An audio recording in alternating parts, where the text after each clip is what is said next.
Una good morning, una good afternoon, una good evening. Abeg, if today na una first time wey una dey watch this my channel, make una no forget to subscribe, to like and to press the notification bell so that anytime when I upload video e go dey sound for una phone kpakam. And for this my channel, we dey upload everyday the latest aproko, the latest gist in town. So guys, anytime wey be say I upload, make una come dey join me, okay? So I go dey see una, make una bye bye oh.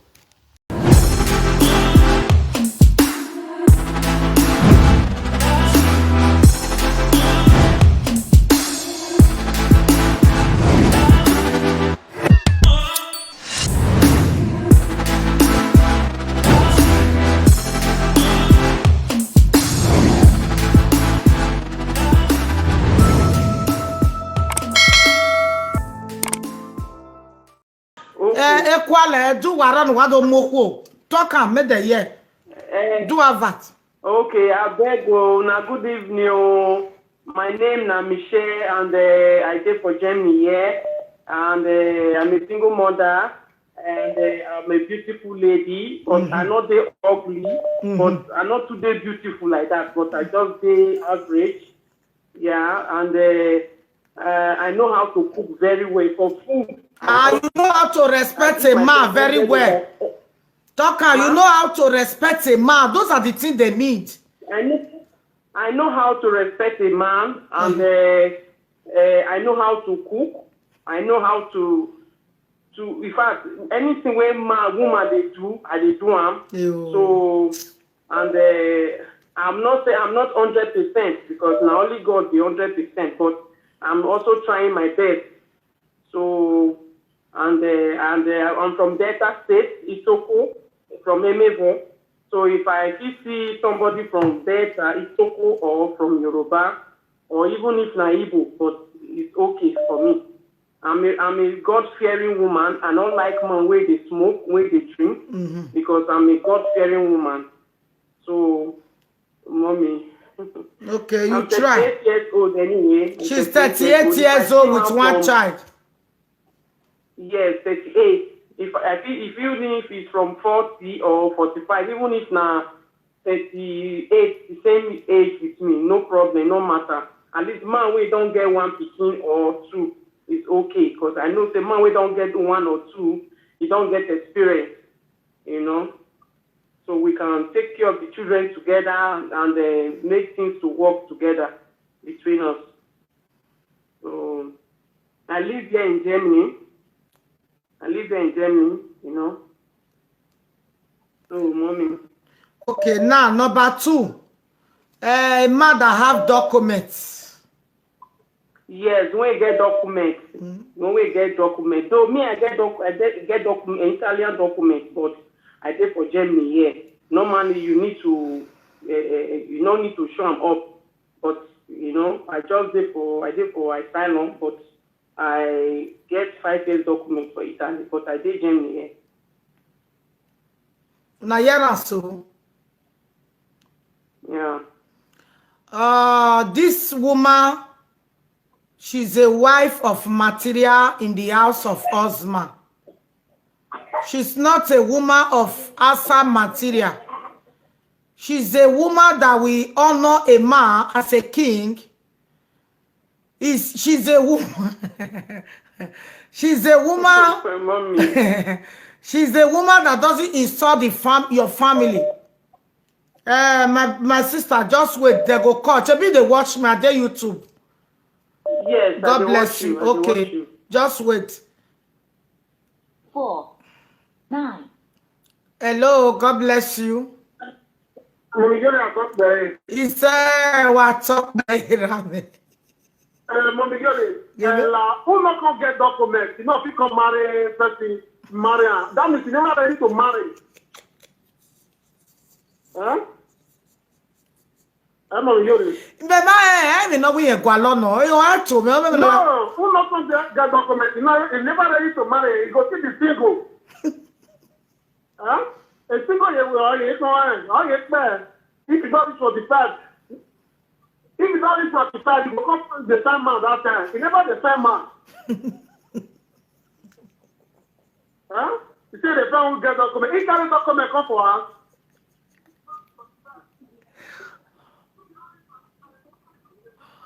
Mommy, you're not talk about He said, "Call what?" Hey, not grandma was good. He said, "Me time they come now. We so amo uje me no time now. Me what time they come? Hello." But me no we e kwa lo no. Hello. Hello.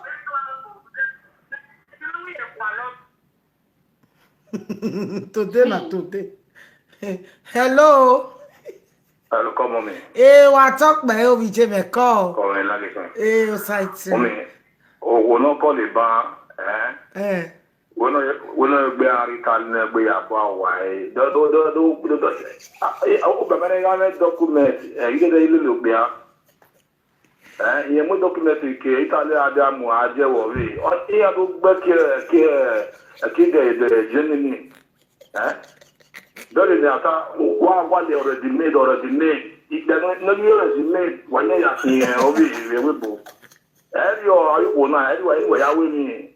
Agualo wouldn't have it or not. And when we look good in there, we are now, they look out with 1 year.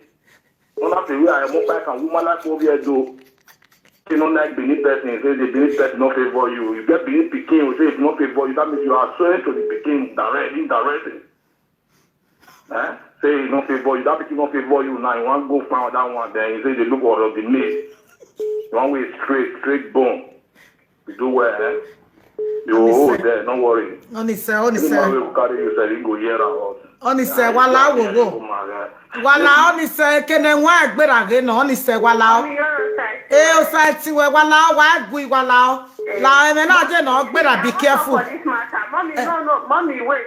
Mommy, I don't talk about this matter. You all get to talk. Everybody with waiting you want for life. You understand me? People don't say they can't resonate. Not the some men say they do show. Men say they do show true. Men, you go with the women say they can't wait till they please them. Why men call they do show true? So when they leave the woman, you're not supposed to be harass her like that. Now what she wants? Everybody with what she wants. After when I calm down for her, when I take her easy, true. Mommy will say to her. Eba no go talk here. Wa gui wala wo. Won de no ya gun go wa malake won wala o. Gui. Ekene won ga gbera ge no. Wa gui wala wo. Hello. Mommy, you're a talk me. Ise o wa to mi je me. Oba talk me. Ise. La a woman la o we o yamana me document we here voice here.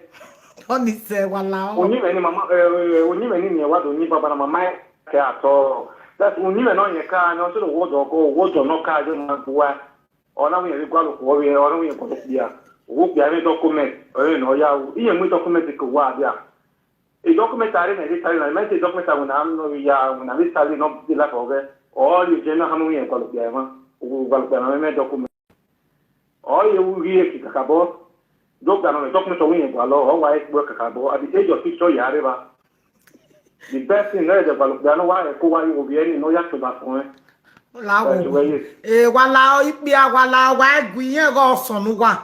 Because ni me ya verse ma na kiwe ni are select ni agwa lo pia no ma o me be o ene be o ni amo pia no ma. Abi e ni me ya preach na hin. But don't read do ta wa ge gwi wala wo wa ge gwi. Why get son wala imia? Hello. Mommy, you know what talk me. He said, "Oh, call. Come, mommy, you Call J. Give me J. Mommy, you know. Give me J. They never they cry. They never they cry. I want me they cry. Me no marry me. You say no one be me. They never they cry. You know I'm being made to frustrate me. They never they cry. Say all of the job for my God they cry. Now what do you want? And what does she want? Make the change. Of Benin, me wanna change. You see that all of the doors they run for now. Go all hook up now. Everybody they complain. All hook up. People when they do hook up, they say they don't want Benin man. Why did they breed it? The women they go. So make they cry. If they make they change, they know the woman will change man. Make they change. some of the junk come and declare because they don't go. Our women don't follow the idea. Cause Jim want to. No, I don't understand. Wait, so you get one when I hear one day. When you are one more, when you are going to do. What did Benin me do? What did Benin me do? Everybody will do. Even men want daughter. Even men want two daughter ya. What damn it? Wait, you say men want daughter ya? Don't want Benin me again. No, what did our boys do? Don't want again. What did they do there? Okay, mom, the mommy girl, I need to do this one. Jesus, the body turn.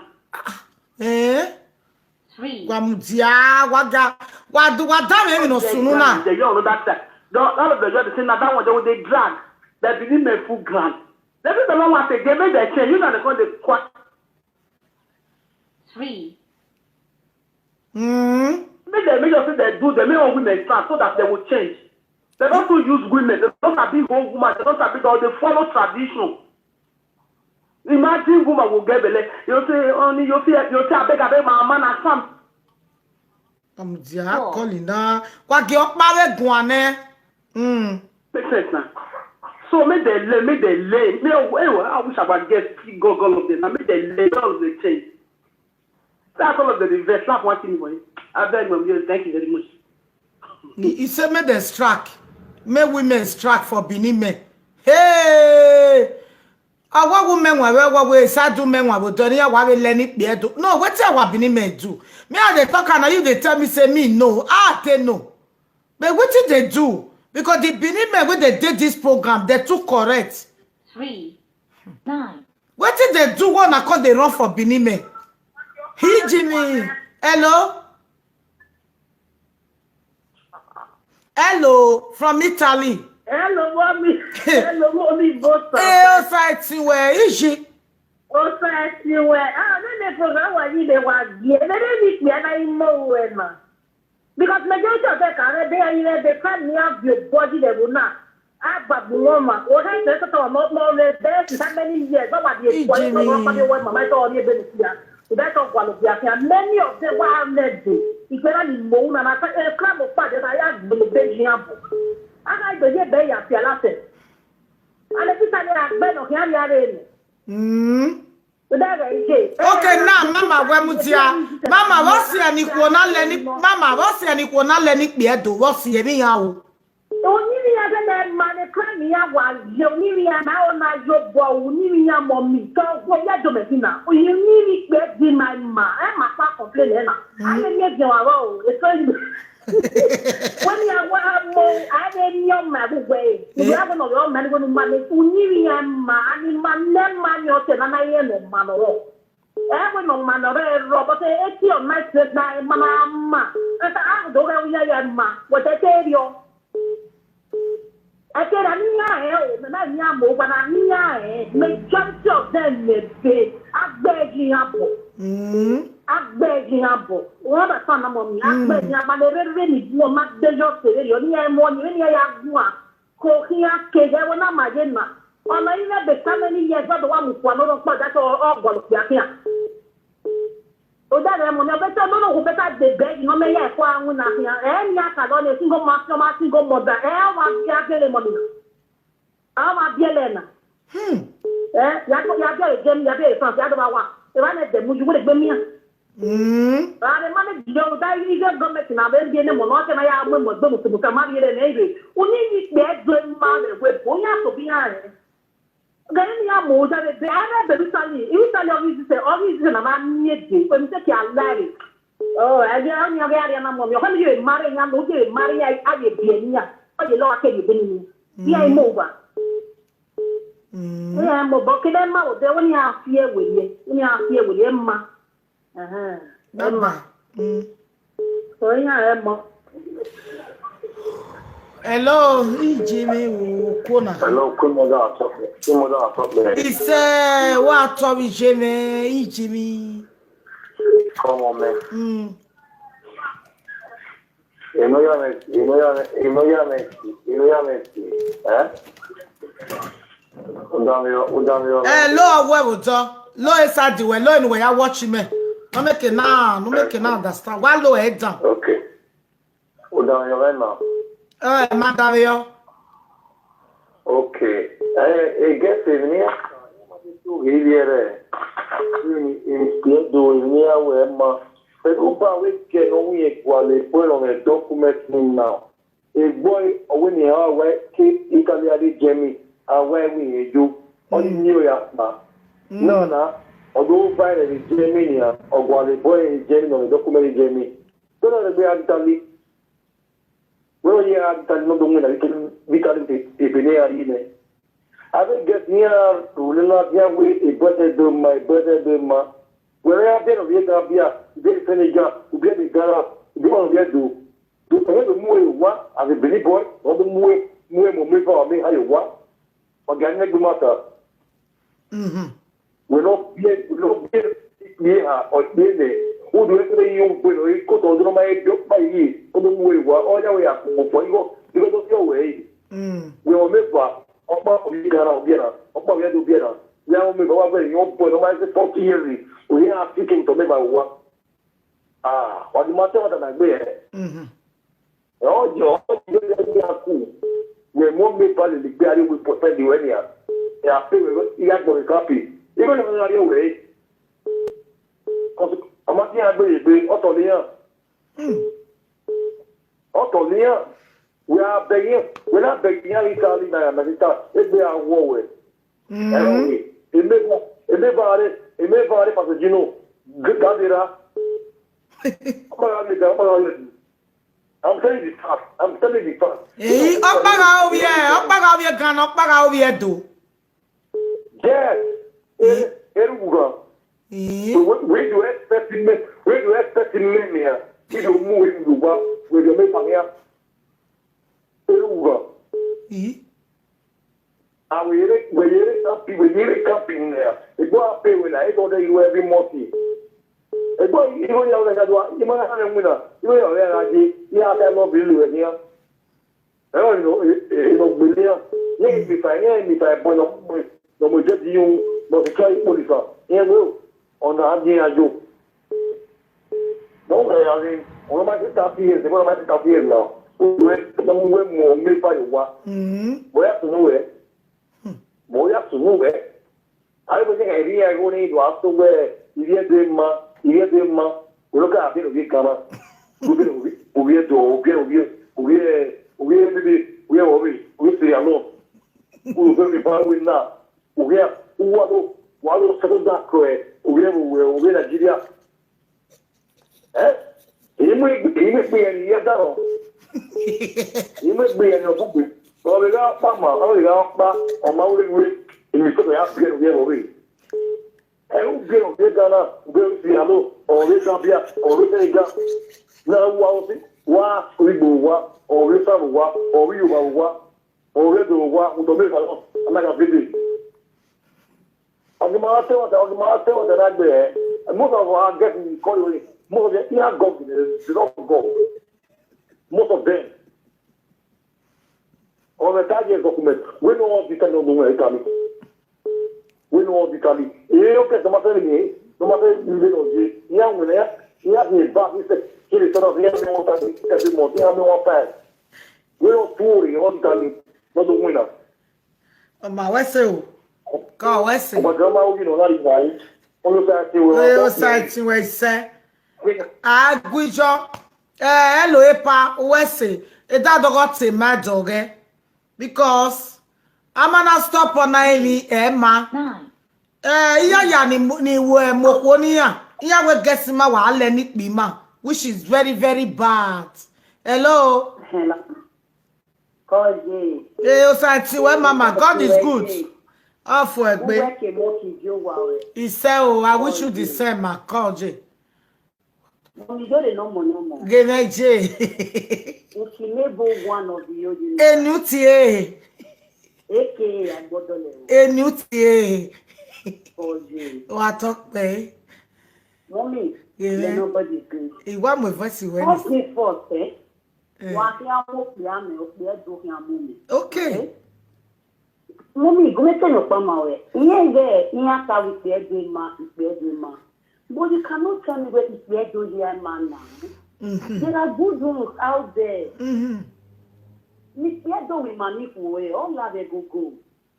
Me manip we with do I mean, we should for once be realistic. So do you want to tell me where I didn't know we had to be married? Is that what they are trying to say? Mokaoma, first person of Kata with Yedoma. Who come to look at this? Mommy, if they're not going to love you, they will do everything they have. Yes. Okay? So, I mean, if they do area now, now go with them anything. I need a penny man. Okay. Now we're money or money. Okay? Okay. All the organ is now all the money for who? I say, I mean, for once, what they're saying, you must get back the house. Not then I mean, Nema. It doesn't mean no ma. You understand? It's so on the man now. It's so on the man.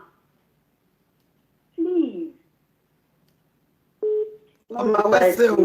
Bye bye. Where's you? Give it even. Hello. Hello, you're talking. He said, what are call? I bet. No, the woman when he talks, he need man when he need get documents. Me not to understand because now Benin, now speak her. Waiting make the woman the find man when need document when get documents. She get documents. He said she get Italian document, but now Germany she dey stay. So meaning Italian document cannot work in Germany. So she needs somebody that have documents. She want to remarry for Germany anywhere. So family you get. No, I believe for Germany. But if they say that they find man, but no need to select who get this one, who not get that. Because if they love anything what they need, God will still born for them. Not to say that just they think about they need the man that get this, they need woman that get this. Like all those one now, the men they first, now the women they first now. All those things is not good. Okay. Maybe just they talk with it, they keep that themselves. Not be to the talk anyhow. Those one are talking to talk anyhow now. They just still talk, they talk. We think the next person they get them. Not be who they find wife, who they find, who they select. All those are not good now. Not good. Men that see they speak, don't have to speak English. Make everybody see they understand them. I don't hear it me. But now English she take speak now. Now English our sister speak. Now English she speak now. She not speak Binio. It be like the time when me enter, but now you're and I'm Benin me here. He said she not need Binima. She not need Binima. He need the Yoruba. When I call the first time. Okay. Now you say understand what they talk. Okay, my brother. God bless you. Okay, ma. Bye bye. Also with you. Okay, bye. Oh, it's Akbo. Hello. He said, please don't. Osaguero. All over the world. Momidori, a matana no rotorana. Nala wo le me ba me na ewewo. O de matana na e na wa do yake. O ta no mari po woto. Understand? Mani ya na ma ikwe ma. No really dey pe wo obo wa ya dole emi o mai. The way I live away is Yama or if we remember the way for now. If you grab my up in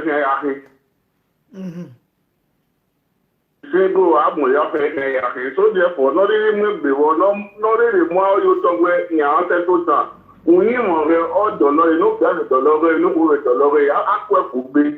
I have to be when I do a body way on a ma or not,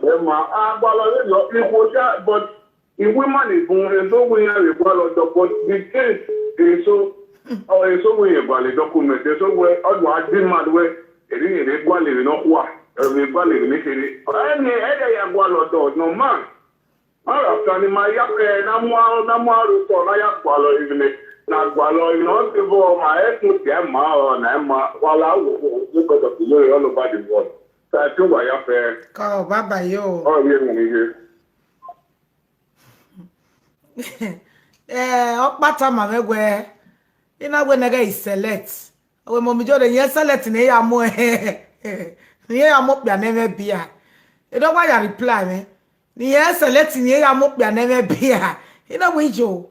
Gwe ka geti ma na ne do ma. Ogwe me be yen mu ni mo no me be ni. Ina we no gwa to boy gwalo.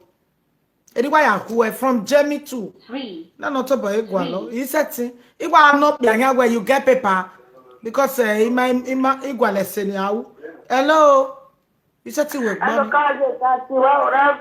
Zanza one. Come. We are here. Give me.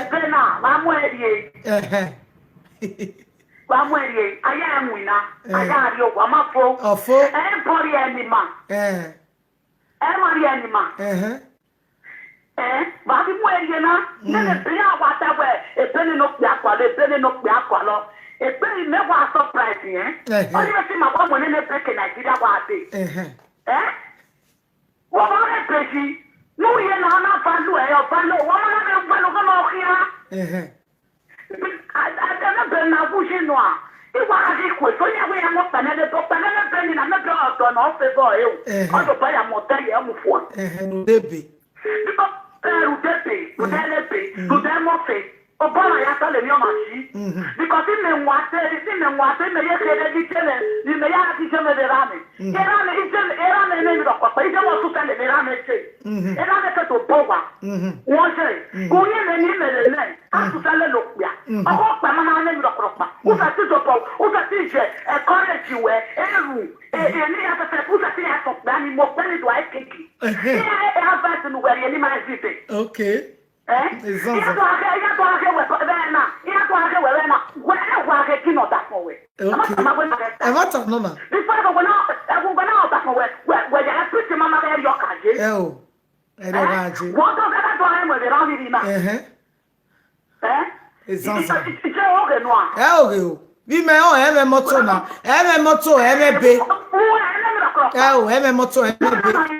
everything is bam. Yes. It's okay. Then ma di kwalo ko mama. Akwa de pe. Nota no mo to ma so goto. Ikwalo plano me pe, ikwalo plano me go, ikwalo plano mo no na. Ari ka no ko no ki da su tele do da re na e hiro a. Hiro. Ti mo wa kwalo plano cafe ne. Ona wa kwalo plano cafe na wa re ke e go goto. Awa ro radio. Because una do milk na nene bebe we bonache. Je ya bi mase. Okay, what that we all? A week na nene bebe we bon mase. Iya mase. Okay. Nene bebe we bon mase. Okay. O mase no me pe no o hepe. Respect we. You chinwe. Iwa mi no pune. O we me pe ye na mi to ko ya wu. O ba hepe ni kitikiti we ye go ye pi ye awa. Okay. Zaza guana. Wani makina to ajebe yon. Wani mama to ajebe yana. No pe we ye kwalo bi obieto. Je era no obieto. Ikele obieto. Owo o ri ya. Ina na go obieto ma oni eri mele ma. O you kill me yele ma. Ni ma iko fala tinai. Ni ma iko ki ma ne go shi. No ka go bi to ya hawe. No ka go bi senika ya bu ti ya hawe. O na ki me yo bi po yo bi senika ke ra me je me bugba. Never. Porque si tú me estás diciendo, bueno, me po. Okay. Bueno, me po. Alguna que me viene a decir, no me va uno no se toa. Okay.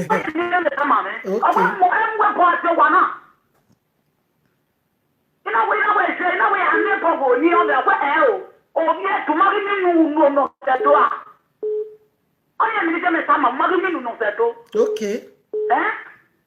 Non, non piano Seneca, o piano Mali, o piano Anna, e non mette. Esatto. Qui, ma stava la retta. Non detto, un uomo. Guardate prima la tolle di Maci. Okay, Zaza. Guardate prima la tolle di Maci. O quia. O quello per i mue. O quello per i menemme. O quello per i altri. O per i poi a clean. O But you tell us. But you tell us why you're moving your team about here. Why you're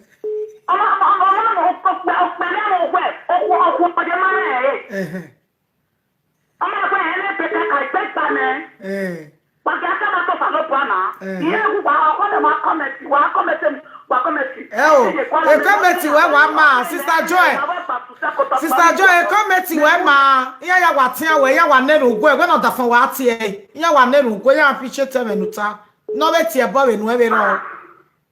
What wake up, while I see my equal book, you will pick the name of Dodge, you will book the no fear. Now, but I can have water. If you come with that book, if you come with that no power, say, yeah, when I tell Lena. Si come down, no, you're going to be Lena. Yes, you don't put them on. Okay. The guy, you're my lead. I need a fucking put them on. Okay. You need to feel that much. You'll be like, you know, you get to. Eh? You get back you. Oh, you're going to pop my job, tell the weapon. I'm not going to let that. Okay. Eh? But I have a matter. Call your taxi. Hey, bye-bye, yo. I love you too. Hey, Zaza, wow. Isa, mon Dieu, d'amorame. Waya la jave na ofu kwa yo. Damo. Ene zanga taba ene lego. Why not here? Ene ma ofu me afu.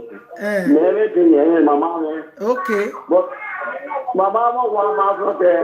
But today na name go va me le jipi me we na the platform me ya. Okay. I name your power to na way. Number 2, in the outside TV, you want to call me and go send me back my account. Not calling back. No, we me back. Yeah, me back. Me back. Oh, what we will give away. Yeah, me back. Me back. Okay, yeah, me back, ma. Because you only have to ask them, you're not man of my mom, because ma, about your boy, you are changed. If you are very man, while I was going to do what they are going to do, keep practical me and I if you need ma, it's a man, and Shakini ma, and I am not ma, now I take over the while I will go in the area. What are you looking? What's so? Okay.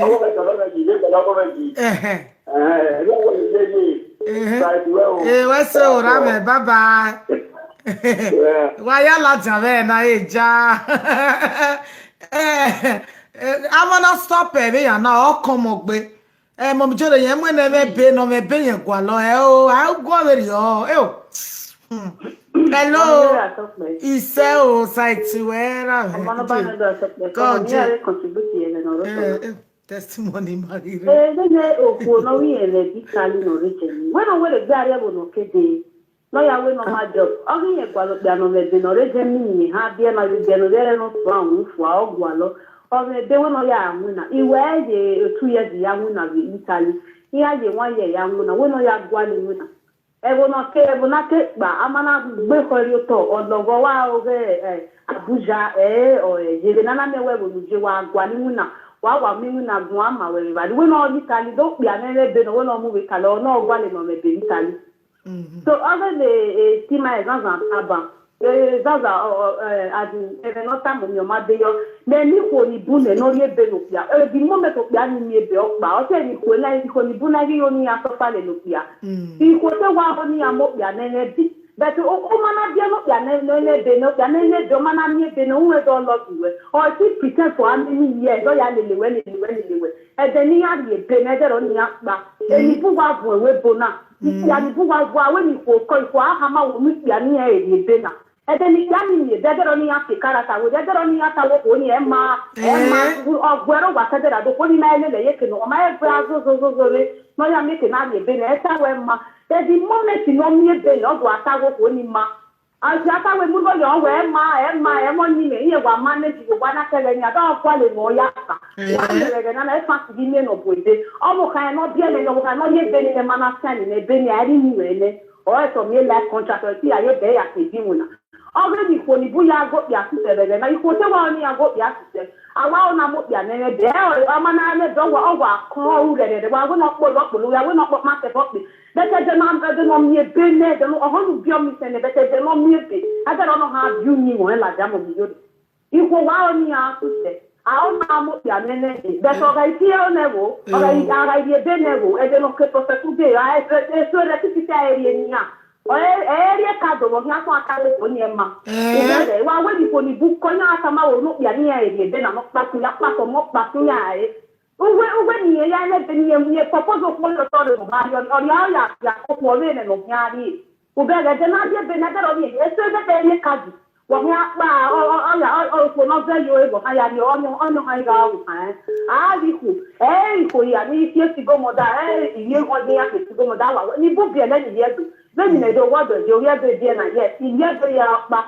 but in year do not be the my zabaku or rebuse buse mo yo when you yes when you hear what be zabaku in year do the be zabaku in year do you know what you be on your pan o wa le in year go no do go be in year do na zabaku eni bu we year go ni o ye be ni iho ni u be be ni ku ma so fa de no so fa o ye be no bia ni do ta we ma pa se pa so mo ai e so ye e so si ni le je wa na o bia no so ku ai o ka ko mo ro wa ye ya mo wa ga ni ya ma do mo hu ya ni ya o ya mo ko mu ke be because o mi e be ga no ma na mi bro ko ni ye ke no je o ma se agbinwe o ma se we ma ta we mo ni le ti na mi ye be le no ye ka ni ba no ma e ri mo ni le e so rule gbale la konsa because ne pas ni jona ko ni o asani akenwe gbe di ni ya rule gbale la konsa because ma me la konsa ko ni ni ko wo ye re sani o ga re ni de from the side ni ko wo wa you no ye yo we gbe ya sani na we gbe di we gbe ni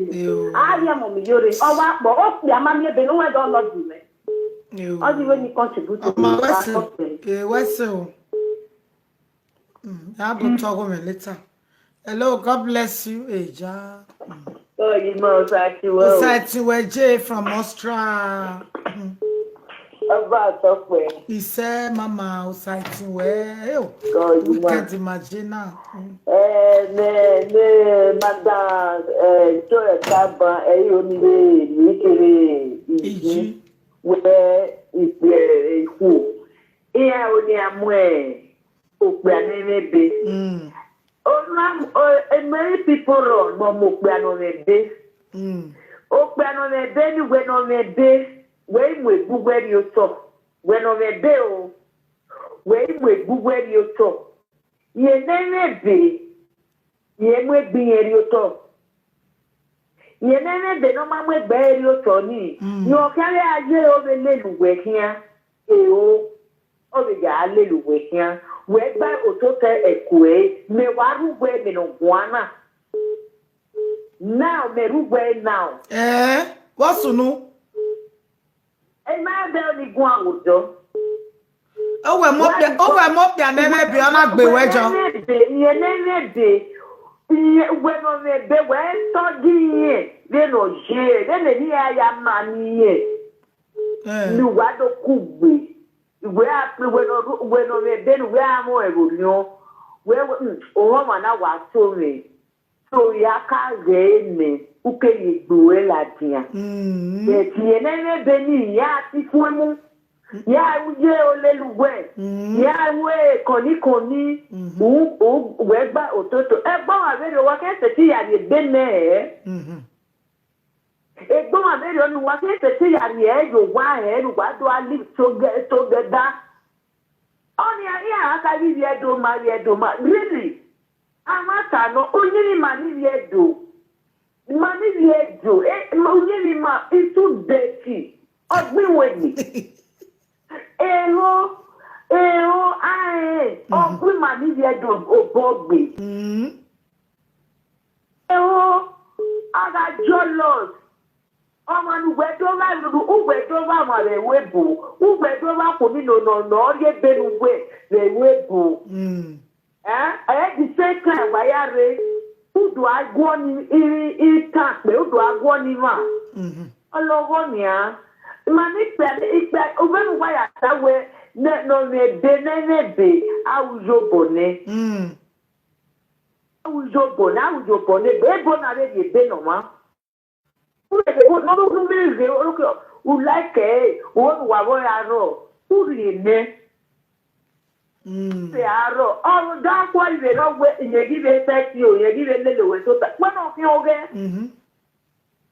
But I want to do my way. Ere láti naji. Ere láti na waye. Mani bi edo, awe no de kwe ma ga na data. Kene no ma ya re we yen. Udo kwe ya kugbe, we yen ro pa e pa ya he. Kene no wa kan be Europe na. Mi o we. Ipe ani ne de ni we ni we correct a Caratian. When you are correct a Caratian, oh, one look, okay, only my wakabo we are, or when I wakabo walk out, we are yet anywhere. Oh, piano really, oh, there will no way, or what you penny name. Oh, what I let here, or wakamo, but neither than say one more thing, oh, we are yet anywhere. Oh, piano really. Oh, yeah, see twice. Oh, I hope when you can get business. Oh, when all your benue, I have one all saw you way. Here I see a benue. That is very much. Here I wear is the baby, is the boy problem here. Here is hello, mama. Hello, mama. Hello, mama. 1 minute. Hello. Hello, mama. 1 minute. Oma no gallery e beno ma study oma. Mama na wate mata. Uka we study unu kpo he yare bene. Hello, Vini, I catch you and been an study. I'm an audio been on my study of a marriage and a study of me. Okay, be I study. Mama, didn't know what that. Oh, my, one more, 2 worry, bene. Yes, if we are a bena, they will man, I like a now. And I will be one because okay, no problem. No problem, mama.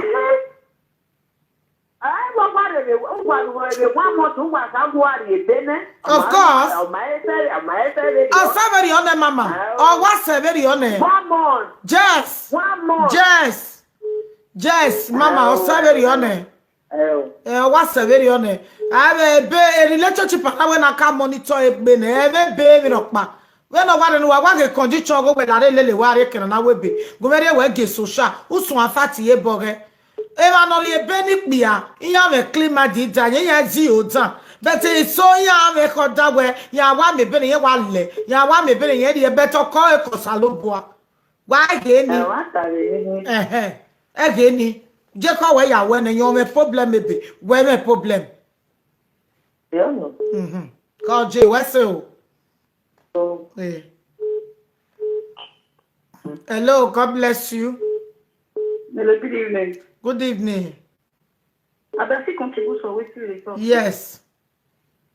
Yes, I don't understand they say man not get paper, man not get paper.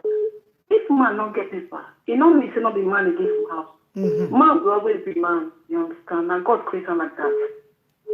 So women need to respect men. If they don't get paper, they get rights to be man. Some women, because they get documents, they overuse the men because the men like to get documents. So when the men don't get documents, and listen, let me get the common. Because you know, see, you're like me. If I don't get paper, you use me. Once I don't get paper, I will find my way. So when they try to respect men, me and the Benin girl, you understand? I don't even date any other tribe apart from Benin. If I won't date, I'm not going to love them. You understand? No. I like my Benin men. So me they try to respect our men. No matter what, people say, I want my own and they rush. You understand? So maybe I beg, maybe they try to respect our men. Thank you. Go outside somewhere. Okay, mama. It's a mama matter. Say bet for me. Ya here we say no you know. Do na ro won your way ya wonu na ugbe me you say why here. O sa lo ba must to be almost to be family. Hello. Hello, God bless you. Hello, mommy, get ready. Iseo, what? Then we tap by a day, Ona where West study up the key. Ben now managing was studying. Mommy, what of what would you be no one? Or when I may be right one, no, we must study. when I do me the right one, why you have to be a payment?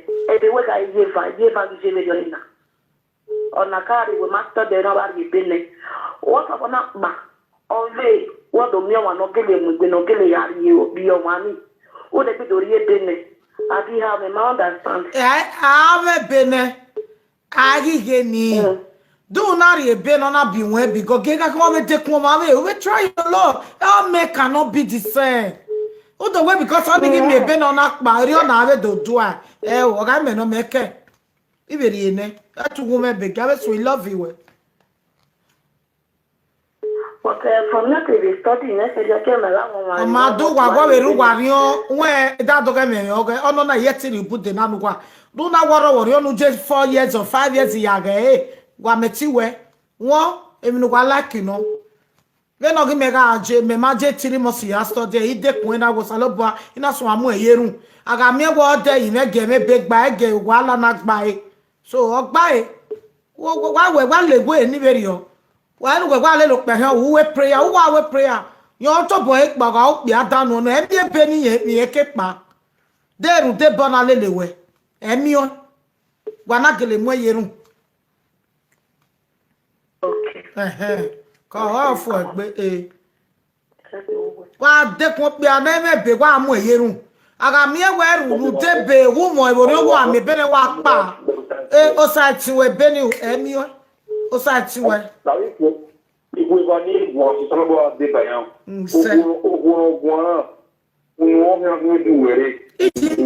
Ogun àti ẹ̀bọ̀ lórí ọ̀. Ẹ ò brọ̀dá àti ẹ̀bọ̀. Ẹ ò ẹ̀tì ẹ̀bọ̀.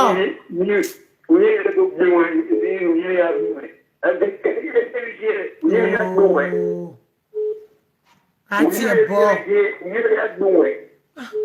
Àti ẹ̀bọ̀. Ó bè tọ́wọ́ ẹ̀.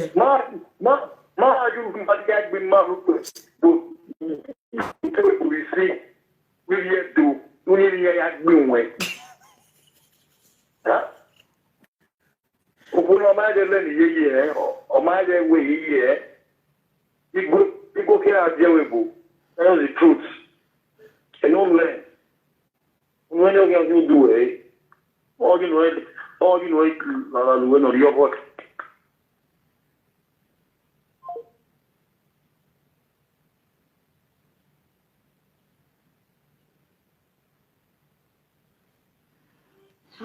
Wa there wa ga ti ebo ya ga fun e call wa. 5.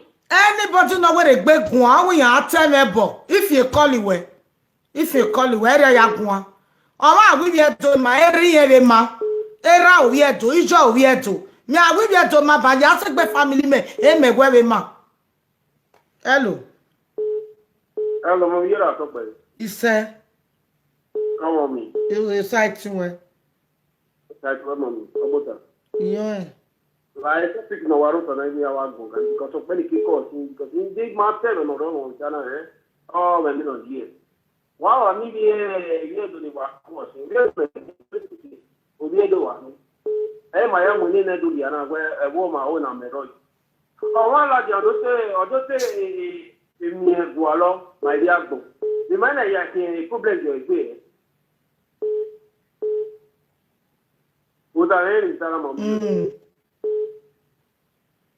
Hello. Igba dame yo. Okay. Egbe wa gwo me. Right. Allora, program we una e via to ya be. E via to ya ma program we una. E via to ya be. Uma, e mata na wa ta la e church no via wa ni ge no. Why? Because if there's no error, no matter Johnny, forget the message. Forget the what he may go. He may never remain so far away. No mistake. He may never remain so far.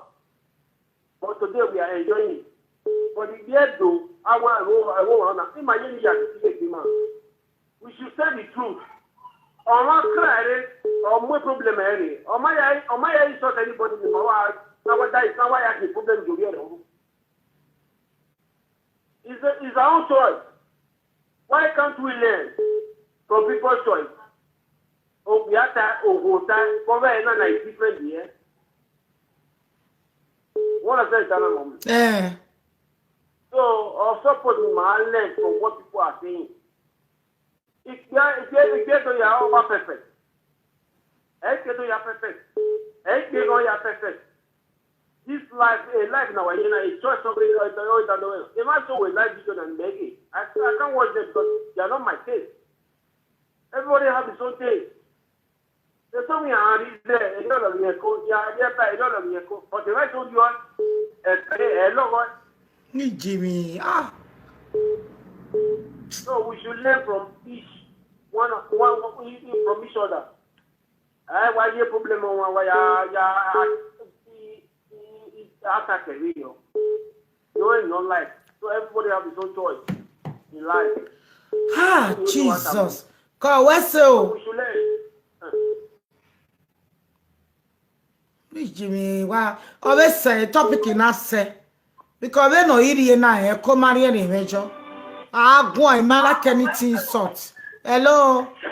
Hello, thank you, mommy. What are we, Jimmy? Very well. Oh, already after we need to anyway. Already on our time, if you have money, mommy, one year, or me, or tell him a rising. Manome, yet do. Mamma would be like the medicine. If you have money on the go, 18 or mamma, oh, yeah, mamma, just a real one of the can't damn again, or the can't see any in a wild over our husband on your door. If you do it, I'm telling you, if you don't master, all the members in your belly place on LB, you will take you with. I see that in it. Say yes, in a year, 1 year.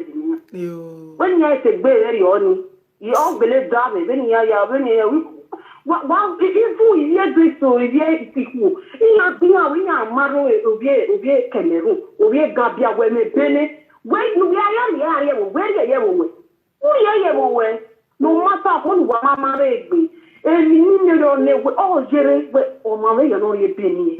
Almost so, ya, Jerry. Okay, I will know, I will worry a penny, or I would just say, or I will worry a penny. Yes. What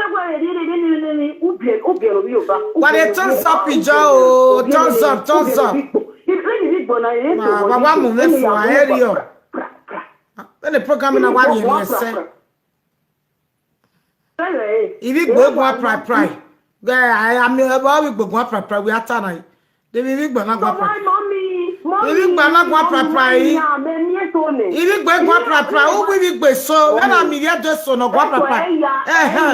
But that's for me go pry. No, what's the proper? We are what's the because if we man like you was here. You go out, give me money. How much you need now? How much you need now, baby? They create. Yeah, I told that to say. Why you go more pry? So, mommy, let me phone. Oh, you go, you are blocking. Oh, man, I'm better. Oh, man, I am little. Oh, man, I am. Who know why you book a TV? Don't waste it. If you don't romantic, he say. If we don't waste it. Because if we're so young, we are ducking it because we have your balloon. See you, oh, you say, and look for your over. I'm not where we are going to work. You don't get out with the pleasure we will listen. Where are you cool? It was so on me, 1 year so. When you ask me, when you are on the subject, you're anybody no be able to get Gabian. Memu. On a be able to get Gabian. Memu, on a be able to get Memu. Oh, one so cool, say, you know, man. Let me say. What's the media door? Like you, anybody know what is better? La video, man, up by an attack. You will la video, Yawano. You will la video, Yawano. How women were Kaya, young women were a top play with your doing. Never know. Mamma, one you will be a Cameroon, you will get to our target. What I want to talk. It's bad. Any time I mean, you don't know we are power. Didn't they run what it's attacking your body? Yeah, you been over, you been it. All I take a was still, all I say, all my cup of drink. A marriage na 50-50 no. O beto gba gbese gba e. E yo bi ade re bi je re ga bi jima. E so ro no ma won so ta. E so ro no yo won so ta. Mama, bye Ni bye. wa tele ni me na ade se. Then even social more family. Oh, when he calm down, oh, when he follow, now he follow, wait, one, if we nice to, oh, wait, I go for this one, I go for this one. When the father of the children, I beg him. I beg him. They were oh, a win while living a while in the here, while in the here. Anyhow, you women, Understand? Understand? One, I to have you women, he has him or hello from Italy. Hello, come on, your side. My journal when I weekend. Mama testimony the Jan wow. A program where the nana contribute adashuna. Agaza zawo. Akwa testimony. Osatiwe. It's topic in order to know me when you make na wata sin me bu wata. Ari ebe no mo e di problem. Ebe o matter relationship ya be a love. A love igaro ebe e Europa. Because they no dinana, a love ina ro. O bia wo ko ni. Iya gbari gbe no me wo do bia me do ko ni gbari gbe ari questura understand gbe yon. Ari ebe no mo e problem. Ni amaka we here do it, bia here do it by man. Depends if you create to zero, you understand it. Yeah. But money for many years ago, man, year do or big money boom, I don't want. If you ever move on my Catholic, here, no one every all the way, all marrying it, and boy, if we must not do a take and the name, you understand it. A bit is the problem, why you know. But if we saw now, when I will any do banana, I do ask police in it. Here do I look many secrecy. Do I look all those things? Everybody been up there is a problem. A problem in Oro is here to. The one come in Oro no more. Or the other who defend the last side. But when they fall in love with her, okay, or maybe that's also for me. They don't know what last side.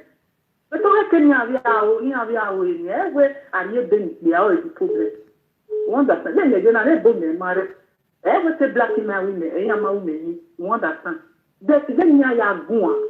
When I am going is the problem. When a boss in my one, the Becaratina, or passing a young understand it? Or passing a young no, I belejo, but I was telling you, I love your matter. I love now, it is nothing. Understand it? Because there was not a KO, the young lady, where he had one marrying, or maybe not to Anfua, or maybe not to Punia, but tell you not back, but where can I have any? I was saying, Kevin, a China Yao. Yeah, I'm not being any money, but so the black man, while Mia, a Walano, you understand it? A Wala, no, if I don't know where, I do see the police, I do see a but tell ma. When you change, when you are change, Emma, because I not yet been on my Europe, with a lot body of one here, or where you understand it. But at the end of the bomb, I need to say, there is no back, there no mommy. So, why it contribute? What a thumbs up, PJ, a video, man. You pick any call, a thumbs up in a manager, you pick any call. What a thumbs up, PJ. Why we come up mon pa we London daddy erijore one of London e me wa mune e pa na we ni mo ko ni e ya re 300 pounds me na o te pa ba bode cause I never want to play happy families with you but I like having you around I'm fully aware